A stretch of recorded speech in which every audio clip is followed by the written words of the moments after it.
911, this is dispatch.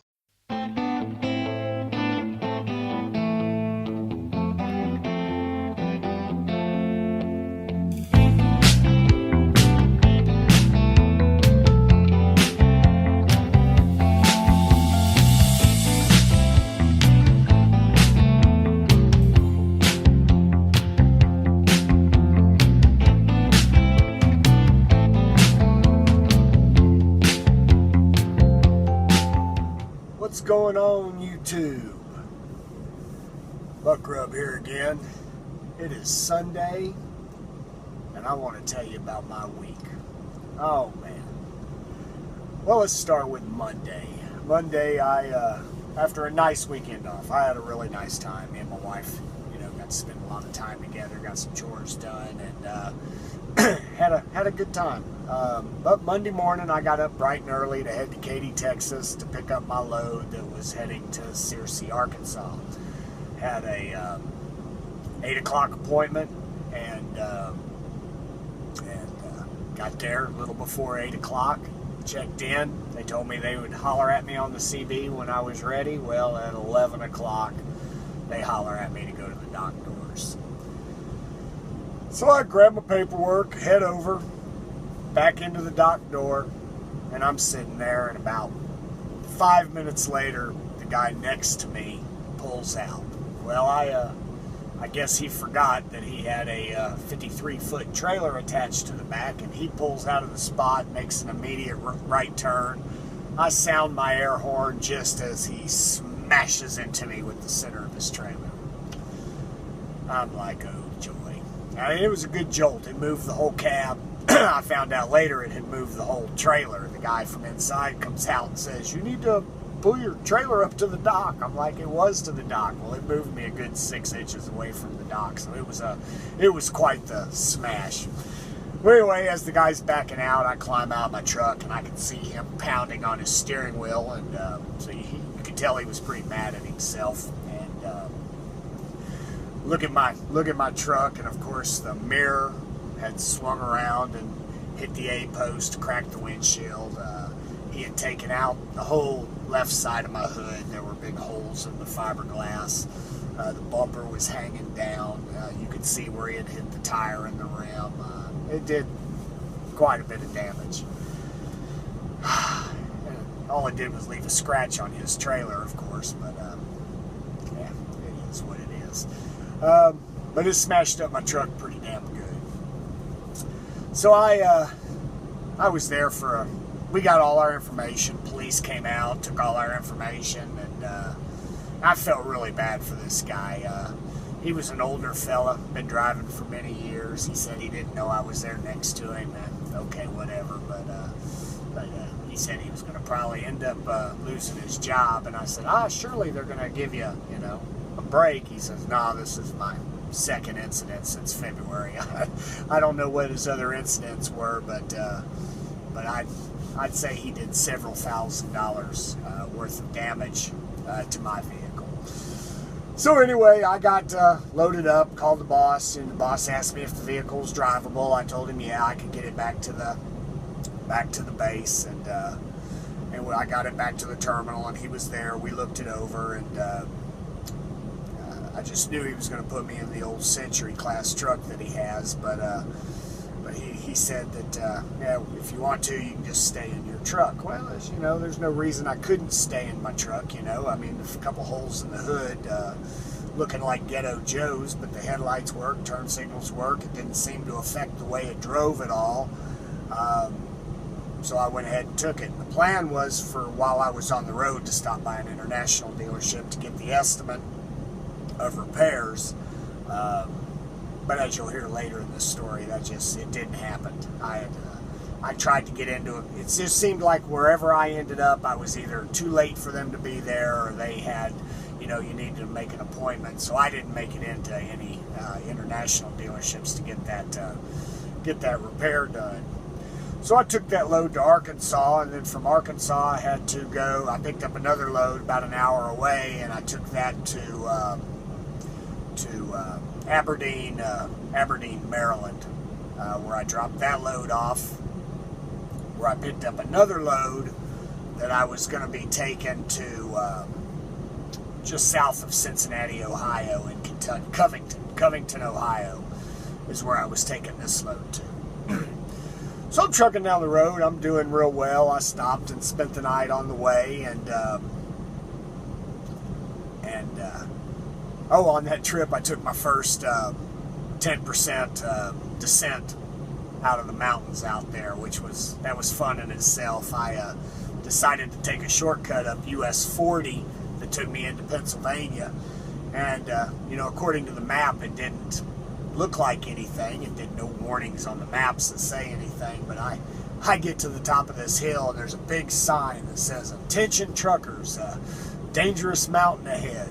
I'm like, okay, and as I approached the top of this hill, it reminded me of a roller coaster drop off, and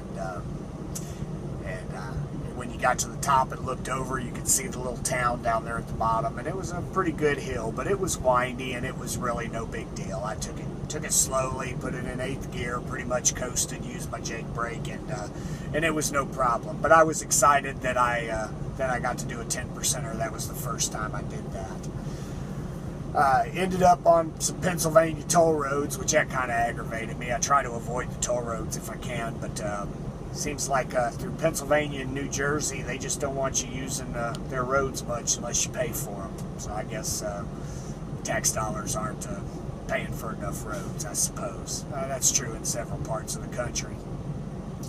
So I get up the next morning and I'm trucking on. I had to go down, and around south side of Cincinnati, but about 100 miles out of Cincinnati, my DPF filter light comes on.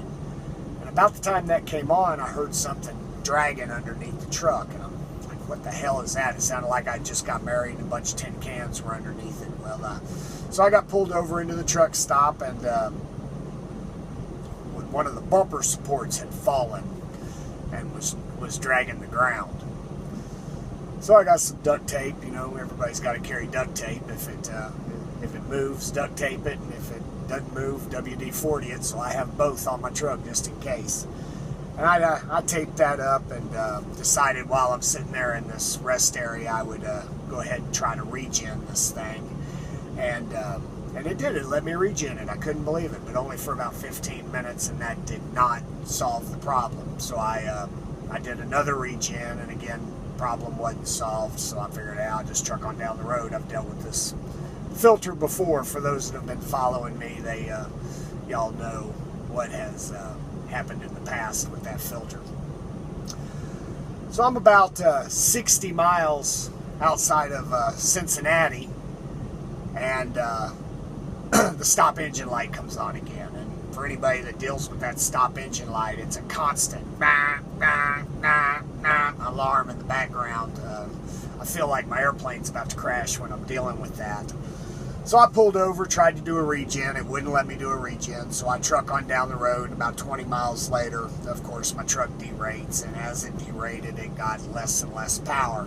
But I was able to maintain about 60 miles an hour on the flat ground. I was able to get faster than that going downhill, and of course uphill, I really suffered, sometimes going as slow as 20 miles an hour uphill. But it didn't do as bad as it did in Wichita. I didn't go rolling in the international dealership at 18 miles an hour. I was able to maintain a decent speed on flat land and was able to make it to the dealer just a little before noon on, I guess this would have been probably Wednesday, maybe it was Thursday. It was one day this week. So I sit in the dealer. They've got signs all over this international dealership that says diagnosis in 2 hours and estimate on repairs in 4. Well, they got my truck in the shop in 5. They found a sensor that was bad that they thought was the problem, but then again, when they got that sensor in, it still would not regen. But they did get me from 100% blockage to an 80% blockage somehow, whatever the mechanics do that, and told me it should be able to go down the road. Boss wanted to wait until we got back to Houston to do the repairs if we could roll it. So I get my truck at about 10:30 that night. So I was in the International dealership for 10.5 hours for a repair that took about an hour for them to do once it was diagnosed. And the damn DPF filter light was still flashing, but the stop engine light was off, and so I went on with it. I made my delivery in Covington, and then decided I would try to go, as far as I could go, spend the night. So I made it a little ways into Kentucky, maybe an hour or so, and decided to pull over and spend the night. So I get up the next morning.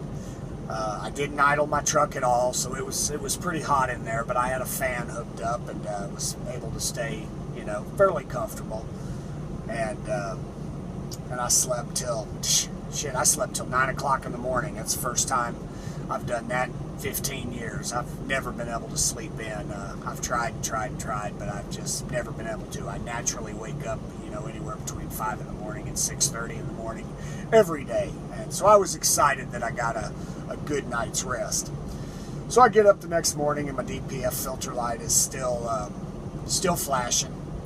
So I truck on down the road, and I'm not going to a delivery at this point. With the alarm, my boss decided we're not going to pick up a load. I was in Cincinnati. He, of course, is in the Houston area, and we were going to meet some point in the middle.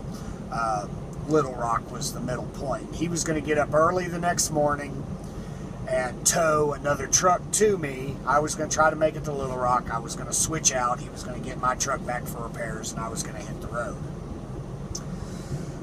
Well, it ends up my stop engine light kept coming on about every 35 miles. But I figured out that if I would pull over and park for about 15 minutes, the light would go off and I could go another 35 miles. So I would go 35 miles, pull over, wait a few minutes, lights would go off, I'd truck on down 35 more miles, do the same thing. I did this from Cincinnati all the way to Little Rock. And I roll into Little Rock, I guess it was last night. Last night I rolled into Little Rock about 9:30 at night, expecting him to be there any time. Well, he didn't leave Houston until 2:30. He told me this and that happened that kept him from leaving in the morning, whatever. But so I moved out of my truck and moved into this truck, which is another 2011 International. It's not as nice as mine on the inside, but man, this thing runs great. It doesn't have a problem with a filter. I have no problem pulling hills with it, but moving out of a truck is a nightmare. I hate doing it. You don't realize how much stuff you have in your truck until you go to move out of it and move into the other one. Well, this truck has its own issues, but the engine runs strong and it doesn't look too terribly bad. So off I go, and to pick up a load up in northern Arkansas, to bring up to just north of Indianapolis. I can't remember the name of the town, but I'm about 15 minutes away from there now. And it's, by the way, I'll just let you know, it's 11 o'clock at night, and I just got done taking a shower. My dinner's heating. I'm about to eat it. Things didn't go quite as planned. I rolled into just about 15 minutes from the shipper. My fuel gauge was on the pin. I needed some fuel, but I still had 2 hours left on my clock. My delivery is a drop and hook, so I figured, well, I'll run in here, I'll throw some fuel in, I'll run over to this shipper, do the drop and hook, come back to the truck stop, spend the night, and I'll be ready for my load in the morning. So I pull up to the pumps, and y'all have heard this story before. Put my card in, it authorized the diesel. I started pumping, went to the other side, put my the fuel line in, it won't go. I'm like, what the hell? So I walked back to the other side, and the driver's side had quit filling also at $1.60. So I tried to put more in it, it wasn't doing it. The fuel card stopped at $1.60. I think it was 0.71 gallons it put in. So I call my boss, and I tell him. He says, oh man, I wasn't expecting you to need fuel till in the morning. I said, dude, I drove 650 miles today, and I had half a tank when you gave me the truck. When did you think I'd need fuel? Well, where are you at? I said, about 15 minutes from the shipper. okay, man, I said, I don't even have enough to idle. Which we don't have functioning APUs on these things, so when it's warm, you know, we idle to run the air. So needless to say, it took about an hour and a half for him to get some fuel on the fuel card, which put me late taking a shower, which put me late eating dinner, and now I don't get to start my next run until after I go do my drop and hook, which will probably take about 2 hours off my clock, which is going to take time off how much I can run tomorrow.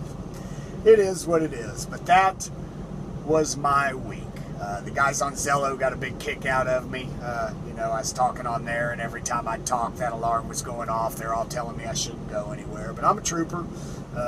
You know, tried to do what I can, and I made it all the way to Little Rock and still beat my boss there with a truck that would only go 35 miles at a time. So that's been my week. I'm not whining. I'm really not. You know, I still love this job. I even like the company I work for. You know, I do. I like my boss. I like the company. I don't like some of the problems we have. I'm hoping that eventually he's going to get these things worked out. We will see. If he doesn't, I'll go somewhere else. It's as simple as that. But right now, I get paid. I get paid every week. So, you know, I need the job. I need the job. And it's a flexible job. And my boss treats me good. He does. You know, it may not seem like it sometimes, but my boss treats me good. While I'm gone, my truck's getting fixed. They're doing the body work. They're going to do the DPF filter problem and have that fixed. And by the end of next week, when I get home, I should have my truck back. So just keep my fingers crossed. On another note, I was going to do a video about this last week, but then with Rick's passing, I didn't do it. But I got to meet Shadow Wolf. For those of you that don't know who Shadow Wolf is, you can go check out his YouTube channel. It's Shadow Wolf, 2 words. He's a neat guy. He's a neat guy. I met him in South Carolina. We did a lot of talking. I didn't know it was him at first. I was standing in the Love's truck stop, and all of a sudden the lights dimmed and the spotlights came on. Some kind of theme guitar came on, and in through the door comes this dude in a top hat. Everybody got out of his way, and he walked up to the kiosk, and he looked at it and says, "Wolf needs a shower." And boom, it kicked him out a coupon. No, I'm just messing. Really nice guy. Man, the Templar is an awesome truck. You can look at his videos to see it. I was going to post up a video that I took of his truck, but he's got his truck on his own channel. So if you want to see it, go see Shadow Wolf on YouTube. You can also see him on the YTTA channel. He does weekly live feeds there where he talks about a number of things for new drivers. He's been driving for a couple weeks, I think, and he's got a lot of experience now. Shadow Wolf's a good guy. He really is. And I enjoyed meeting you, Jerry, and I hope to run into you again. So now I'm gonna eat my dinner. I'm gonna upload this video. Again, I appreciate all you guys that subscribe to me and watch my videos. I know some of them are boring. My videos aren't for everybody, but my purpose is, my purpose has always been from day one, my own personal memories, and for new drivers to see the journey I've taken into trucking. And that's been the purpose of my videos from day one. As I learn more, I may do educational stuff later down the road, but I'm a rookie. I've been driving a little over 4 months, and I really dig it. It's the greatest job I ever had. I've got the greatest job in the world. I get to travel the country. I get to be by myself without anybody jacking with me, and that's what I like to do. The road is something that I enjoy very much. So again, if you like what you see, like, subscribe, and share. Tell people about me. I love to watch the channel grow. And until next time, peace.